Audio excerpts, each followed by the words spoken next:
네, 아주 수고 많이 했고요. 이거 보면서 이제 다른 팀들도 다 보충을 갖다 해야 되는 거니까 그 보충하는 입장에서 몇 가지 이야기를 갖다 하자면 첫 번째는 아까 웹캠을 홈캠을 하든지 웨어러블을 하든지 이런 거 같은 경우는 너무 초기에 한정 지을 필요 없어요.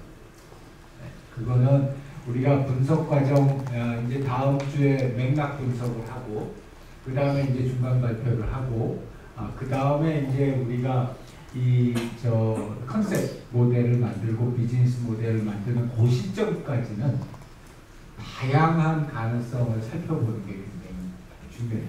그래서 우리가 그걸 갖다 조금 전문 용어로는 리스트 커미트먼트라고 이렇게 커미트먼트를 아주 안 한다. 가급적. 그러니까 막 어떻게 생각하면 너무 아주 구체적이지 않은 것처럼 보일 수도 있긴 하지만 오히려 그것보다는 우리가 이렇게 다양한 가능성을 탐색하고 있다. 오히려 그게 지금 단계에서는 훨씬 더 좋은 어프로치다라고 생각하기 때문에 웨어러블도 했다가 웨이크업도 했다가 엄마 아빠 핸드폰도 했다가 도우미의 핸드폰도 했다가 여러 가지 다양한 가능성을 지금은 살펴보고 너무 한 곳에 이렇게 너무 얼리 커미트먼트를 하지 않게 그렇게 진행을 하면 좋겠다 싶고요. 자, 여기서 지금 일단은 이해관계자가 훨씬 많겠죠. 오늘 여기에서 나오는 얘기만 해도 훨씬 더 많은 이해관계자들이 있었고 또 실제로 서비스를 갖다가 만들거나 할 때도 훨씬 더 많은 이해관계자들이 있을 거예요. 그래서 칸이 훨씬 더 많아야 된다. 그리고 그 안에 있는 구체적인 예를 들어서 교육기관이라고 할 때도 학교가 있고 예를 들어서 방과후 교실이 있을 수 있고 위클래스가 있을 수 있고 굉장히 다양한 형태의 지금 그것들이 있을 수 있기 때문에 이걸 다 그냥 교육기관 이렇게 딱 뭉쳐서 얘기하게 되면은 굉장히 그 헤테로지니어스한 그런 이해관계자가 될 수 있어서 이 부분도 한 레벨 더 딥하게 내려가야 된다 라는 거고요. 자, 아동 청소년이 아동 청소년이 과연 현재 이 중요 수준일까? 이제 결국에 가가지고 이 관찰의 대상이 되고 있는 것은 아동 청소년인데 그렇다면 아동 청소년이 어떤 식으로 이 과정에 액티브하게 인벌브를 갖다 시킬 수 있을까? 라는 측면에서 본다면은 조금 더 중요도가 높아져도 되지 않을까 하는 생각이 들었어요. 특히 아동을 대상으로 한 서비스들은 되게 민감하거든요. 아까도 여러 번 얘기 나왔었지만 그렇게 이제 민감하기 때문에 그래서 그 민감한 것들을 갖다가 충분히 고려하려면은 이런 아동들이 주사용자 즉 필수 사용자가 되는 것도 한번 생각해봤으면 좋겠다 싶고요. 그래서 이 개념 모형 잘 만들긴 했는데 이 동그라미 숫자가 너무 적다. 그게 기본적인 거고요. 자, 퍼소나도 아주 잘 만들긴 했어요. 근데 아까도 잠깐 얘기했지만 어떤 식으로 퍼소나가 나왔는지에 대한 백업 자료들이 훨씬 더 중요해요. 이게 퍼소나를 그냥 픽션으로 만든다. 이거는 몇 시간 안 걸려요. 한두 시간이면 다 만들어요. 특히 생성형 AI 있으면 다 만들어요. 그럼에도 불구하고 우리가 몇 달이 걸리고 몇 천만 원씩 돈을 쓰는 이유는 그게 그 허브를 만들어내는 게 아니라 있는 데이터를 가지고 백업을 하는 연구 결과를 만들어내는 겁니다. 그래서 시간이 오래 걸리고 또 돈이 많이 든다는 거죠. 자, 그런 측면에서 보면은 우리 여기 이제 생성형 AI로 이런 그림을 갖다가 넣었는데 가급적이면 실제 쓰레기가 나요. 이유는 뭐냐? 지난번에도 얘기했지만 이 퍼소나의 가장 큰 컨트리뷰션은 뭐냐면 여기에 이제 앞으로 이 서비스가 만들어진다. 적어도 20-30명짜리 팀이 만들어져야 될 텐데 운영까지 하려면 그러면 20-30명의 사람들이 동일한 주 사용자의 이미지를 머릿속에 가지고 있어야지. 그래야지 그 시스템이 산으로 안 가고 포커스가 돼서 개발을 갖다 할 수 있을 텐데 이 생성형 AI 쪽으로 이렇게 만들어낸 이미지를 보면은 모든 사람이 그럴 것 같다라는 생각은 들지만 구체적인 그 사람이 머릿속에 안 떠오르는 거죠. 그렇기 때문에 그렇게 됐을 때는 그 퍼소나의 중요한 베네핏을 못 볼 수 있다. 그렇기 때문에 이러한 부분이 조금 더 신경을 갖다 썼으면 좋겠다 하는 생각이 들고요.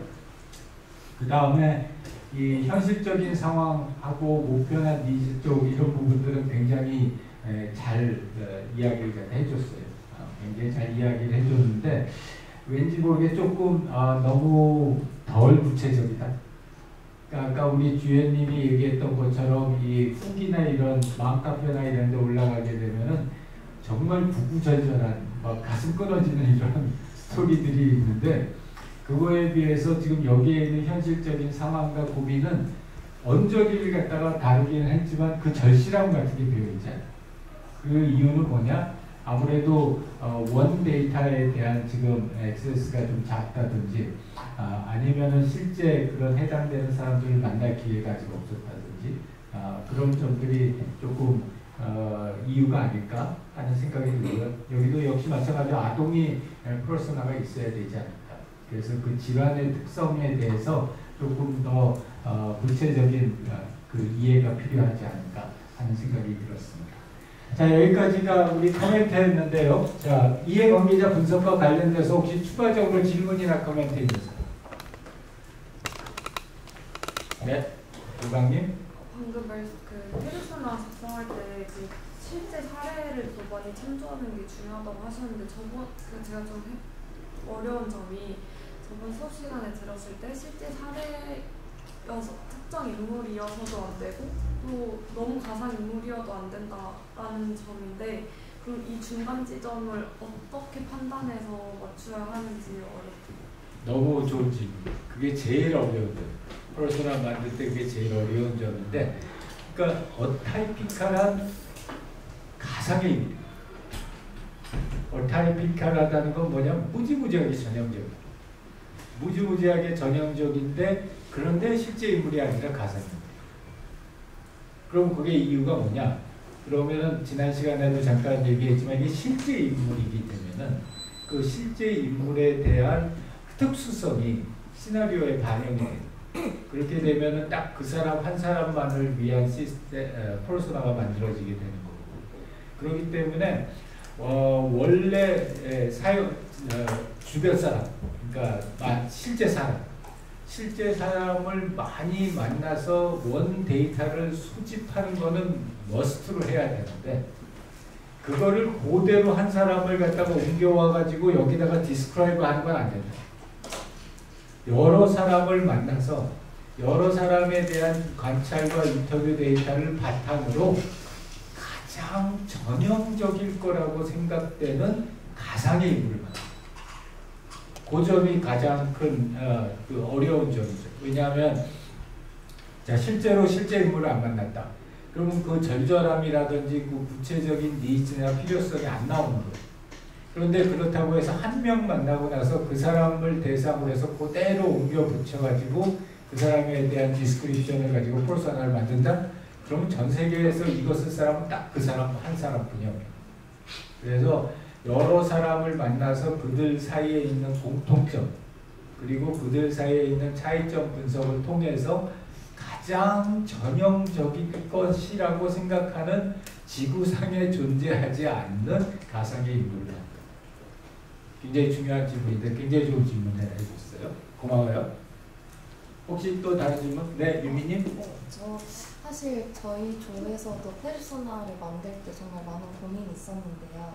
제가 하면서 제가 개인적으로 궁금했던 두 가지가 하나는 어떤 면에서는 전형적이지 않은 게 이 특성일 수도 있지 않나라는 생각이 들었습니다. 예를 들어서 발달장애 아동의 보호자를 선정하는 것에서 사실 되게 다양한 특성의 보호자들이 있을 텐데 그 중에서 우리가 과연 하나를 전형적으로 찝을 수 있을까라는 고민이 저는 많이 들었었고 물론 조사가 더 필요하겠지만 그리고 두 번째로 궁금한 거는 저희가 페르소나를 정할 때 최대한 현실감 있게 다가가기 위해서 사실 스토리를 많이 넣은 것도 있었거든요. 어디에 거주한다던가 이런 것들이 어디까지가 적합한 수준일까라는 고민이 조금 들어요. 둘 다 너무너무 좋은 질문이에요.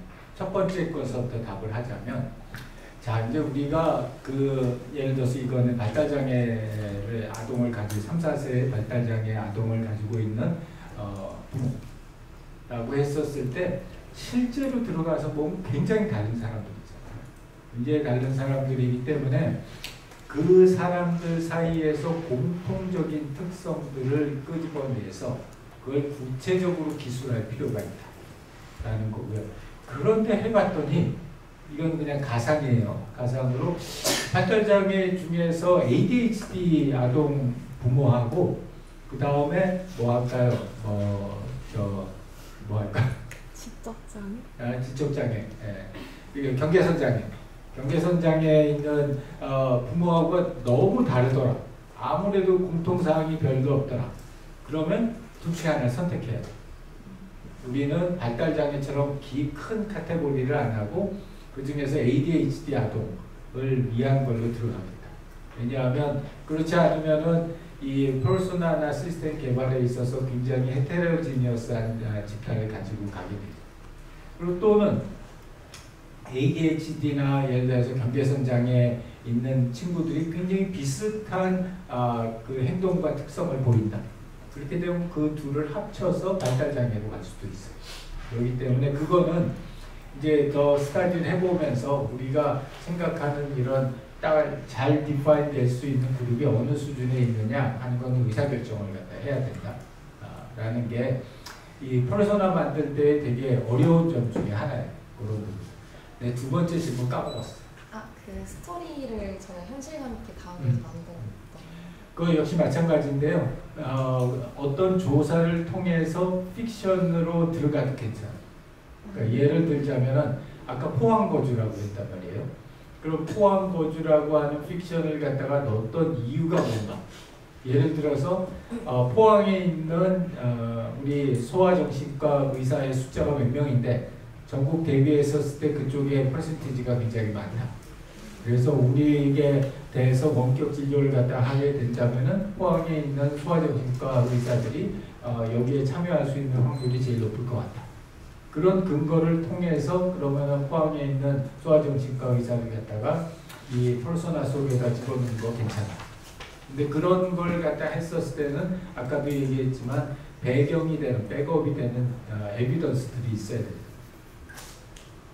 오케이? 네, 은수님? 네, 그럼 페르소나 같은 경우에는 주 사용자를 전부 다루는 게 좋은지 아니면 그 핵심적인 주 사용자만 다루는 게 좋은지 어떤 게 좋을까요? 그거는 이렇게 얘기할 수 있어요. 돈과 시간과 능력이 있으면 다 다루는 게 좋다. 근데 그렇게 돈과 시간과 능력이 있는 회사는 세상에 별로 많지 않다. 그래서 대부분은 선정해서 한다. 아주 큰 대형 프로젝트를 하더라도 모든 주 사용자를 다 커버하는 거예요. 그래서 대부분의 케이스에서는 주 사용자 중에서도 특히 중요성이 높은 그런 사용자를 대상으로 해서 퍼소나를 선정합니다. 추가적인 질문은 없을까요? 좋습니다. 자, 그러면 이렇게 해서 우리 첫 번째 세션 마무리를 하고요. 지금 55분이니까 한 5분까지 쉬고 10분 있다가 다시 보도록 하겠습니다. 자.